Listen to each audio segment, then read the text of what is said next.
Okay, in this video we are going to do Calc Problem Set number 7.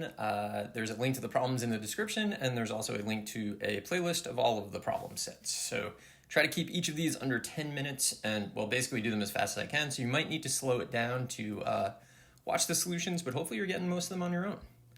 All right, number 1, find d dx, so the derivative of f of g of x. So what I'm going to do to begin with is I'm going to kind of color code this thing.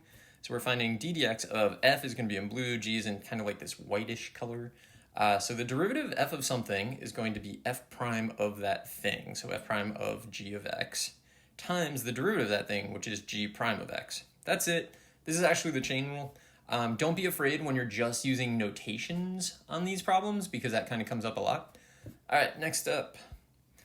Given f of 1 is equal to 8, f prime of 1 is equal to 5, approximate f of 1.2. It should probably say using a tangent line or use the local linear approximation to find blah, blah, blah. But anyway, tangent line, always use point slope form. So I'm going to say that my tangent line is y minus 8 equals 5, the quantity x minus 1. Right, so that's that. And now f of 1.2, I'm approximating it. So f of 1.2 is approximately equal to, and then I'm going to bring the 8 over. So I have 8 plus 5 times the quantity 1.2 minus 1. This is kind of why we use point slope form. You can see that 1.2 minus 1 like carves off the 1 and we just get the decimal there. So this is going to be 8 plus 5 times 0.2, and that's just going to be 9. Okay, next up. We want to find a local linear approximation, which just means use the tangent line to approximate, at x equals -1. We're not even approximating anything. We're finding the tangent line is what this problem could have said. But sometimes it doesn't. Sometimes it says use a local linear approximation. You've got to know the terminology. All right, so we need to find the derivative of this thing.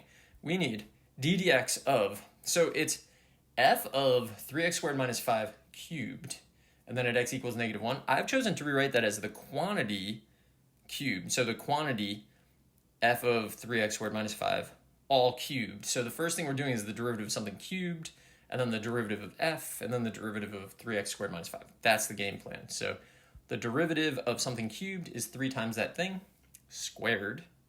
So 3 f of 3x squared minus 5 squared times the derivative of that thing. The derivative of f is f prime of that thing, times the derivative of that thing. The derivative of 3x squared is 6x. We want to evaluate this at x equals -1. This isn't going to have a pretty answer, by the way, or even like a semi-nice answer. Just plug in -1 everywhere you see an x, and we end up with 3f of -2 squared times f prime of -2 times -6. There's really nothing you can do with the f prime and the f. So I'm just going to rewrite this as -18. I'm going to go with f of -2 first, and then f prime. So there we go. All right. Now we need to know we're writing a tangent line. Don't forget that. Don't lose sight.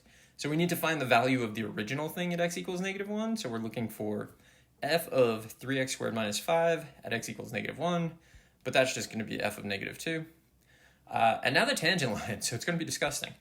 Our tangent line is going to look like y minus f of -2. Don't be afraid of this. Equals -18 f of -2 squared f prime of -2 quantity x minus -1, which becomes x plus 1. That's it. That's the best you're going to get. So don't worry about those kinds of things. They will come up, and when they come up, you'll just deal with them. Next question. Find the average rate of change of g of x equals x plus 3 over 5x minus 4 on 1 to 3.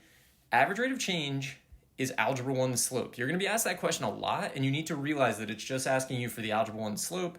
Don't even think about it. Just go into it, right? Like, I don't know, rise over run, delta y over delta x, however you like to remember that. So I'm going to have g of 3 minus g of 1 over 3 minus 1. And then we're plugging in. So if I plug in 3, I get 6 over 11. And if I plug in 1, I get 4 over 1. So 4, and then all over 2.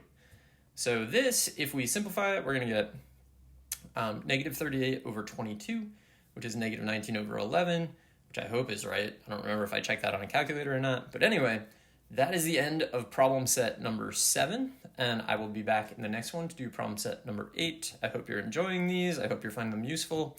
Hope you found this helpful, and good luck.